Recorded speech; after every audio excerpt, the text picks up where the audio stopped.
इस समाचार में हमको सरकार की एक स्कीम कह लीजिए या फिर एक कैंपेन कह लीजिए, उसके बारे में बात करनी है।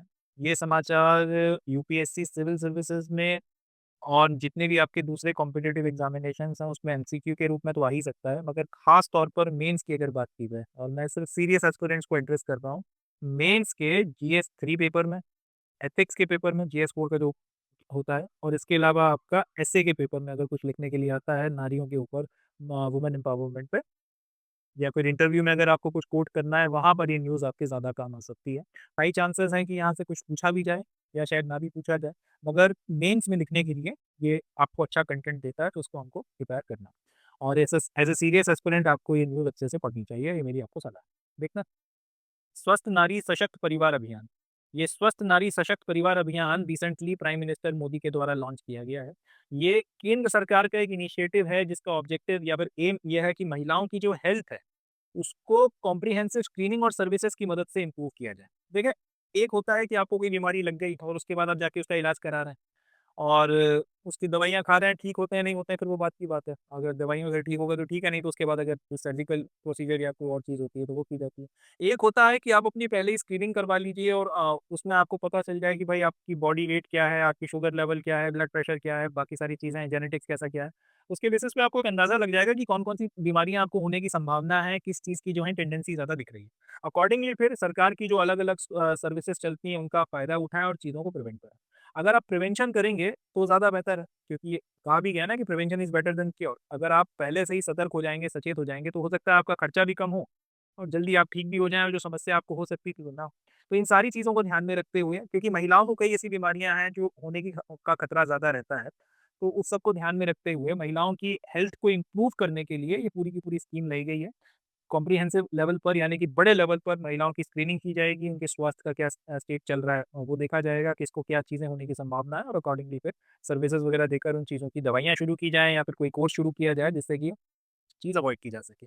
गोल ये है कि to ensure no woman falls victim to any disease due to lack of information. ये इंपॉर्टेंट पॉइंट है।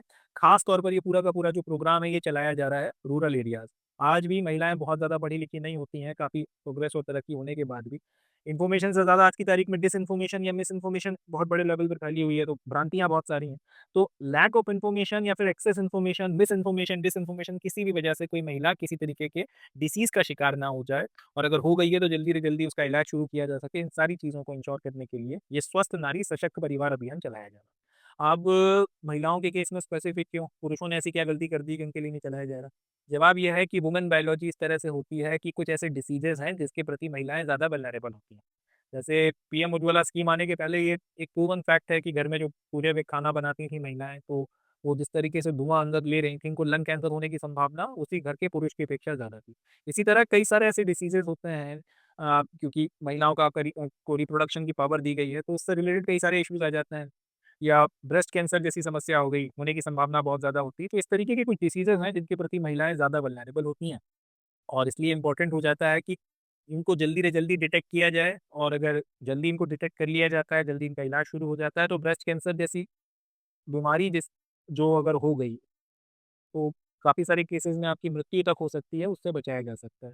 और ये पूरा का पूरा कैंपेन जो है इसके लिए चलाया जा रहा है। अब इस कैंपेन के तहत में बड़े लेवल पर महिलाओं की जो है स्क्रीनिंग की जाएगी, और देखा जाएगा कि किस तरीके की इनकी हेल्थ की एक परिस्थिति है, और क्या उनको बीमारियाँ होने की संभावना है या नहीं है। अकॉर्डिंगली कोई दवाई देनी है तो वो शुरू की जाएगी, कोई सर्विसेज़ वगैरह देनी है तो वो शुरू की जाएँगी। और अगर कोई स्क्रीन इन होता है कि इनको भाई ब्रेस्ट कैंसर जैसी समस्या है, अर्ली फेजेज़ में इनको पता नहीं है बट बन रहा है कैंसर, या कहीं और कोई किसी तरीके की और दिक्कत हो रही है, तो उसका फिर इलाज शुरू किया जाए और जल्दी से जल्दी खत्म किया जाए, ताकि फिर वो उस तरीके की ये जब एकदम खुलकर सामने आए तो उसकी परिस्थितियों का शिकार ना हो।